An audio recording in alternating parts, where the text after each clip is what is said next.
கடவுள் அருள் டிவி நேயர்களுக்கு அடியேன் உங்கள் சிவயோகி சிவசக்திமான் சுவாமிகள் வணக்கத்தை தெரிவித்துக் கொள்கிறேன். அன்பு நேயர்களே, இந்த பதிவில் ஆடி மாத பலன்கள் தான் சொல்ல போறோம். ஆடி மாதத்துல நவ கிரகங்களுடைய நிலை வச்சுதான் அந்தந்த மாசத்துடைய பலன் சொல்றது.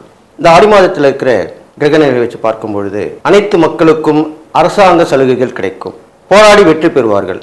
இது இல்லாமல் சட்ட திட்டங்கள் திருத்தப்படும், நிறைய காற்று வீசக்கூடும். ஆடி மாசம்னாலே காற்று தான். ஆடிக்காற்றில் அம்மியும் பறக்கும் அப்படின்னு முன்னோர்கள் சொல்லிட்டு போயிருக்காங்க. இந்த காற்றின் மூலமாக விஷக்கிருமிகள் பரவும் அபாயம் உள்ளது, எச்சரிக்கையாக இருக்க வேண்டும். இது இல்லாமல் ஆங்காங்கே நிலச்சரிவுகள் ஏற்படும், பூகம்பம் ஏற்படும், அதிகமான வெயில் காணும், இதெல்லாமே நடக்கும். மழை குறைவாக இருந்தாலும் அந்த மழை வெள்ளமாக பெருக்கெடுத்து பேராபத்தை விளைவிக்கக்கூடிய வகையிலே வந்து செல்லும். இதெல்லாமே வரக்கூடிய விஷயமா இருக்கு. இது பொதுவான பலனில் சொல்லப்பட்டிருக்கு. எது எப்படி இருந்தாலும் இந்த ஆடி மாசத்துல அம்மனுடைய வழிபாடு மிக முக்கியமாக கருதப்படுகிறது. அனைத்தையுமே வழிபடலாம், முக்கியமாக அம்மனை வழிபடுவது ரொம்ப விசேஷம். இந்த ஆடி மாதத்துடைய சிறப்புல ஆடிப்பூரம், அம்மனுக்கு உகந்த அம்மனுடைய ஜெயந்தின்னு சொல்லுவாங்க, ஆடிப்பூரம் அது வருகிறது. ஆடி அமாவாசை ரொம்ப விசேஷம். தர்ப்பணம் கொடுக்க முடியாதவர்கள் சிறு சில சமயங்களை விட்டு இருந்தால் இந்த ஆடி அமாவாசையிலிருந்து ஆரம்பித்துக் கொள்ளலாம். அதே போன்று ஆடிப்பெருக்கு வருகிறது, ஆடி 18ஆம் நாள். சுபகாரியங்கள் செய்ய முடியாமல் இந்த மாதம் விளங்கப்படுவதால் அந்த ஆடிப்பெருக்கன்று சுபகாரியங்களை செய்து கொள்ளலாம். இது விதிவிலக்கு. எல்லாத்துக்கும் முன்னோர்கள் சொல்லிட்டு போயிருக்காங்க பரிகாரம். நம்ம தான் அதை பயன்படுத்துறதில்ல. சுபகாரியங்கள் ஏதாவது ஆடி மாதம் செய்ய வேண்டி இருந்தால் அதை ஆடிப்பெருக்கன்று செய்யலாம், தப்பு கிடையாது. இந்த ஆடிப்பெருக்கில் எல்லா நீர்நிலைகள் இருக்கிற இடத்துலையும் பூஜை செய்து வேண்டிப்பாங்க. மங்கள நான் கோற்றுக்கொள்வார்கள். தாலி பாக்கியம், தீர்க்க சுமங்கலின்னு சொல்லுவாங்க, தாலி பாக்கியம் அந்த கோயிலில் போய் அன்னைக்கு மாங்கல்யம் அணிவித்துக் கொள்வது இதெல்லாமே நடக்கும். ஆடி பௌர்ணமி அது ரொம்ப விசேஷமான மாதம். அம்மன் ரொம்ப சக்தி வாய்ந்திருப்பாள். அந்த ஆடி பௌர்ணமியில சுபகாரியங்கள் எல்லாமே நடக்கும். எல்லா விதமான சுபகாரியங்களும் ஆடி பௌர்ணமி அன்னைக்கு அம்மனை போய் வழிபட்டால் கண்டிப்பாக நடக்கும். அதே போன்று ஆடி அமாவாசை என்று உடல் நோய், ரொம்ப நாள் நோய்நொடியாக இருக்கிறவங்க, தீய சக்திகள் பாதிக்கப்பட்டிருக்கவங்க, எதிரிகள் தொல்லை இருக்கிறவங்க, கடன் பிரச்சனை இருக்கவங்க, இவங்க எல்லாமே ஆடி அமாவாசைக்கு போய் வழிபட்டு வந்தால் முறைப்படி அவர்களுக்கு அந்த பிரச்சனைலாம் தீரும். அந்த வாராகி தேவியுடைய ஆஷாட நவராத்திரி வருகிறது. அது வருகின்ற 15/7/2026 முதல் 23/7/2026 வரை 9 நாட்களும் நடக்க இருக்கிறது. வாராகியை வழிபடுபவர்கள், வாராகியை குலதெய்வமாக ஏற்றுக்கொண்டிருப்பவர்கள், வாராகி உபாசகர்கள் எல்லாருமே அனைவருமே கும்பிடலாம். வீட்டில் வைத்து வணங்குபவர்கள், கோயிலில் சென்று வணங்குபவர்கள் எல்லாருமே வழிபடலாம். ஏன்னால் வெற்றி, அவர் வாராகினாலே வெற்றி தான். அதனால அந்த 9 நாளும் விரதம் இருந்து நீங்கள் வழிபட்டு வந்தால், ஆனந்தால் பெண்ணாந்தால் உங்களுக்கு முடியாத விஷயம் கண்டிப்பா முடியும். இந்த ஆடி மாதத்தினால உங்களுக்கு கண்டிப்பா நன்மையான பலன் தான் நடக்கும். அந்த அம்மன் அருள் கிடைக்கும். நீங்கள் எல்லா நலனும் பெற்று வாழ போறீங்கன்னு சொல்லி, கடகராசி நேயர்களே, உங்களுக்கு உண்டான இந்த ஆடி மாத பலன் தான் சொல்ல போறேன். கடகராசி உச்சம் பெற்ற குரு ஏற்கனவே வந்துட்டாரு. அஷ்டம சனி உங்களுக்கு விலகிடுச்சு. இருக்கிற ஒரே ஒரு பிரச்சனை ராகுகேது பயிற்சி தான். இந்த ராகுகேது பயிற்சி ஆயிடுச்சுனால உங்களுக்கு பிடிக்க முடியாது, எங்கேயோ போயிடுவீங்க, கண்டிப்பாக நல்லா தான் இருப்பீங்க அப்படின்னு சொல்லிட்டு இந்த ஆடி மாத கிரக நிலை வச்சு பார்க்கும்பொழுது உங்களுக்கு என்னென்ன பலன்கள் ஏற்பட போகுது தான் இப்போ சொல்ல போகிறோம். உங்கள் ராசிக்கு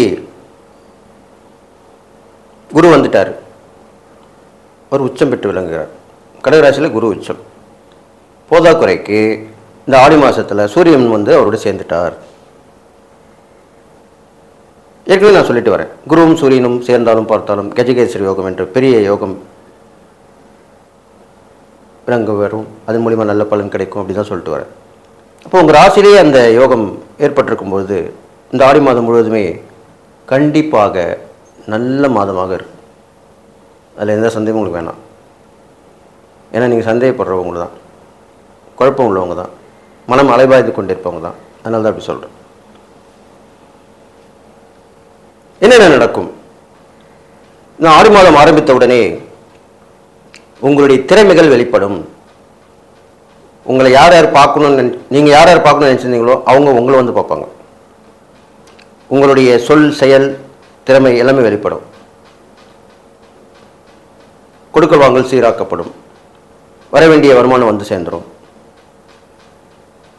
மதிப்பு மரியாதை கிடைக்கும்.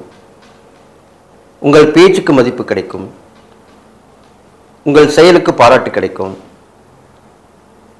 சமூகத்தில் நல்ல ஒரு அந்தஸ்து உள்ளவங்களா திகழ போறீங்க சொல்லிட்டே போகலாம்.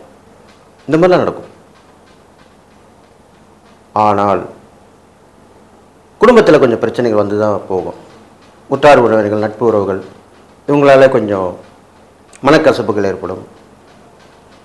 நல்லா கேட்டுங்க, கடகராசியை பொறுத்த வரைக்குமே உங்களுக்கு தெய்வீக அம்சம் கொண்ட ஒரு ராசின்றதான் கடகராசியை எல்லோரும் சொல்லிட்டு போயிருக்காங்க. அம்மனுடைய பரிபூர்ணமான அருள் கிடைக்கும் ஒரே ராசி கடகராசி தான். இது எவ்வளோ பெரிய விஷயம். எல்லாருக்கும் அந்த பாக்கியம் கிடைக்குமா? உங்களுக்கு கிடைச்சிருக்குல்ல, அதை நீங்கள் பயன்படுத்திக்கணுமா வேணாமா? அப்போது இந்த ஆடி மாதம் முழுமையும் நீங்கள் அம்மனுக்காக விரதம் இருந்து அம்மன் வழிபாட்டை மேற்கொள்ளலாம். தொடர்ந்து கோயில் போயிட்டு வரலாம், பிரசித்தி பெற்ற கோயில் போயிட்டு வரலாம், அருகில் உள்ள கோயில் போயிட்டு வரலாம், தான தர்மம் பண்ணலாம், அம்மனை நினைத்து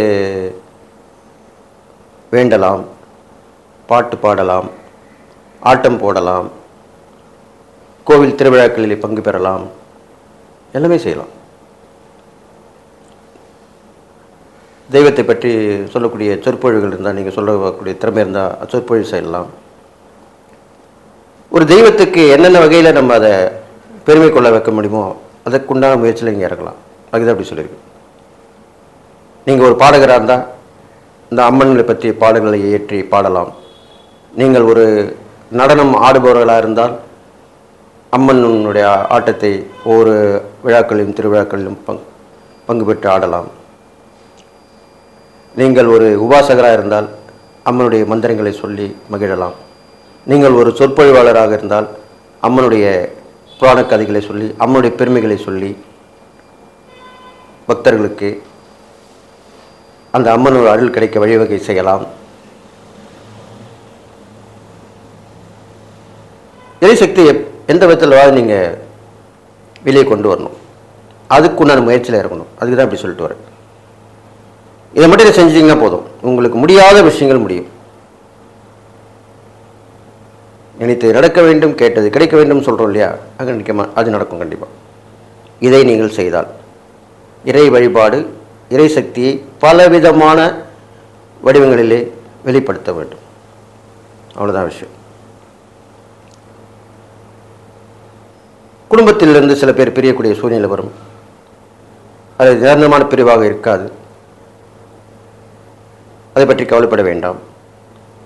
யார் எதை என்ன சொன்னாலும் கவலைப்பட வேண்டாம்.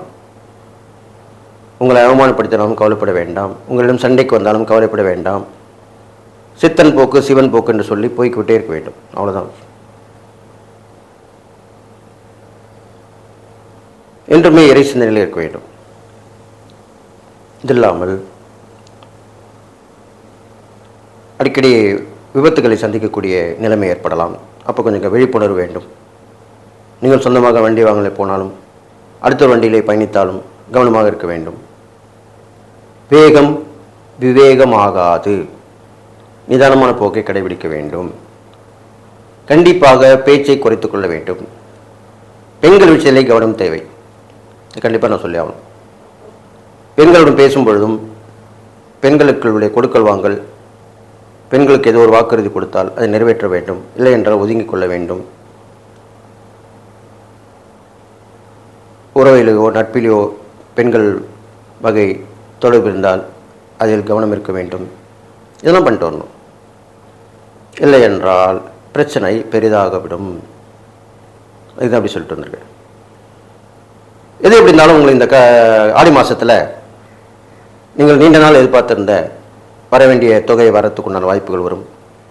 வீடு இல்லாதவங்க வீடு கிடைக்கும், வண்டி வாகனம் இல்லாதவங்களுக்கு வண்டி வாகனம் கிடைக்கும். இதெல்லாமே இந்த ஆடி மாதத்தில் கிடைக்கும். ஆடி மாதம் முடிஞ்ச பிறகு கூட அதுக்குண்டான வழிகள் ஏற்படும். பிள்ளையா சொல்லி போட்டுருவீங்க. அவ்வளோதான் விஷயம். அதனால தான் அப்படி சொல்லியிருக்கேன். அது இல்லாமல் உங்களுக்கு பெரியவருடைய ஆசீர்வாதம் கிடைக்கும். நீங்கள் இந்த ஆடி மாதத்தில் அம்மன் வழிபாடு தொடர்ந்து செஞ்சுட்டு வரணும். ஏதோ ஒரு அம்மனை நீங்கள் உபாசனை எடுத்து அது தொடர்ந்து அந்த இறை வழிபாட்டை செஞ்சுட்டு வரணும். விரதம் இருக்கலாம், ஆணும் பெண்ணும் விரதம் இருக்கலாம், தப்பு கிடையாது. அதே சிந்தனையோடு இருக்க வேண்டும். பெரும்பாலும் மாலை நேரங்களிலே நீங்கள் வழிபடுவது ரொம்ப விசேஷமாக சொல்லப்பட்டிருக்கு. அப்போ தான் சந்திரன் வருவார். சந்திரனோட ஆதிக்கம் பெற்றவங்க அந்த நேரத்தில் வழிபடுறது தான் ரொம்ப விசேஷமாக சொல்லணும். பெண்களுக்கு முக்கியத்துவம் கொடுக்கணும். தான தர்மம் அவங்க நிறைய பண்ணலாம். திருநங்கைகளுக்கு நீங்கள் கண்டிப்பாக கடகராசியில் பிறந்தவர்கள் ஆனந்தாலும் பெண்ணாக இருந்தாலும் திருநங்கைகளுக்கு நீங்கள் எவ்வளோக்கு எவ்வளோ செய்கிறீங்களோ அவ்வளோக்கு அவ்வளோ உங்களுக்கு நல்லது நடக்கும். கணவனால் இழந்தவர்கள், கணவனால் கைவிடப்பட்டவர்கள், இவங்களெலாம் தேடி சென்று உதவி பண்ணலாம். நல்லா அண்டர்லைன் பண்ணிங்க. தேடி சென்று அவங்க வந்து கேட்கக்கூடாது, நீங்கள் போய் உதவி பண்ணணும். நான் பரிகாரத்தை தான் பண்ணுறேன் அப்படிலாம் சொல்லக்கூடாது.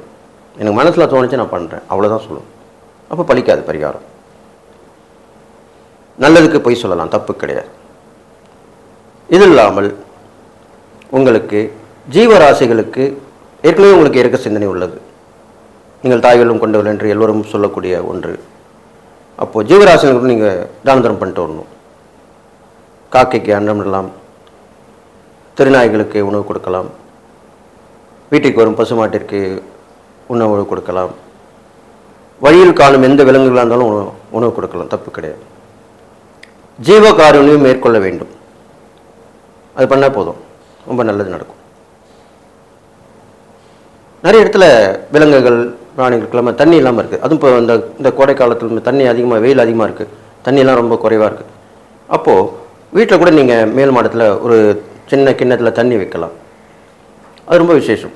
எல்லா பறவைகளும் வந்து உணவு மட்டும் வைக்கிறதுல முக்கியம் இல்லை, தண்ணியும் வைக்கணும். எப்படி நான் சொல்லியிருக்கேன்னா, தான தர்மம் பண்ணும்போது ஏழைகளுங்களுக்கு சாப்பாடு மட்டும் கொடுக்காதீங்க, தண்ணியும் கொடுங்க. தண்ணிக்காக அவங்க போய் அலைய முடியாது. அதே மாதிரி தான் எந்த ஒரு ஜீவராசிகளுக்குமே நீங்கள் உணவு அளிக்கும் போது பக்கத்தில் தண்ணியை வச்சு பண்ணிங்கன்னா ரொம்ப ரொம்ப விசேஷம். அது இல்லாமல் தொடர்ந்து அம்மன் வழிபாடு சொல்லியிருக்கேன். உக்கிரதை வழிபாடு ரொம்ப விசேஷமாக சொல்லப்பட்டிருக்கு. உங்களுக்கு இதெல்லாம் கடைபிடிச்சு வந்தீங்கன்னாக்கா இந்த ஆடி மாதத்தில் உங்களுக்கு நடக்காத விஷயங்கள் நடந்து, இது கண்டிப்பாக நடக்குமா அப்படின்னு சந்தேகமாக இருந்திருப்பீங்க. அது கண்டிப்பாக நடக்கும்.